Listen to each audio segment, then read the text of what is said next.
Ne mets jamais un parquet huilé chez toi parce que l'entretien, ça va être l'enfer. Je sais pas combien de fois j'ai entendu cette phrase. Je m'appelle Faustine et j'ai une entreprise de parquet en Belgique et aujourd'hui, on va mettre 2-3 choses au clair. Je vais vous démarrer les mecs, un par un, et tous ensemble s'il le faut. Quand on pose un parquet chez soi, faut le protéger. Les UV, de la salissure, de tes 3 enfants qui bavent partout. Et pour le protéger, il y a plein d'options différentes, le vernis, la vitrification, l'huile. Et chaque manière de le protéger va influencer son esthétique. Et donc là, on rentre dans les goûts et les couleurs. Il y a des gens qui adorent l'esthétique brillant vernis, d'autres qui recherchent plutôt le mat. Et c'est très bien, chacun ses goûts. Mais aujourd'hui, on parle d'huile. Et dès qu'on parle d'huile, les gens sont terrorisés.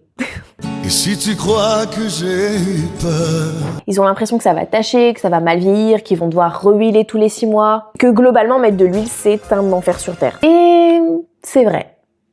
Si tu utilises une huile de mauvaise qualité. En fait, une huile de bonne qualité, elle va venir vraiment pénétrer dans le bois. Elle va pénétrer dans les pores du bois et durcir à l'intérieur des pores du bois. Et le fait qu'elle se fonde dans les fibres du bois comme ça, ça va créer une protection de fou. Elle ne vient pas sur la matière, elle se combine à la matière. Et ça c'est assez dingue. En termes d'esthétique, on va être sur un fini assez mat, presque satiné. Et au niveau du toucher, on a l'impression de vraiment toucher du bois et pas du plastique.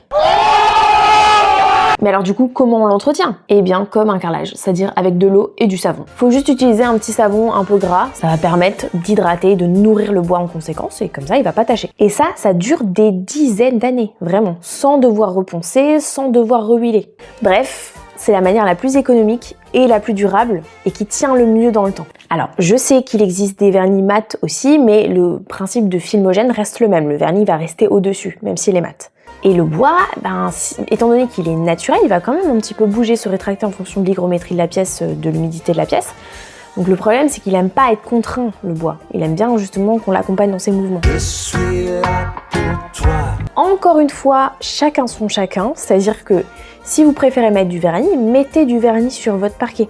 C'est juste que je voulais un peu qu'on remette les pendules à l'heure avec les huiles. Comme d'habitude, n'hésitez pas à me poser vos questions en commentaire, j'y répondrai évidemment avec plaisir.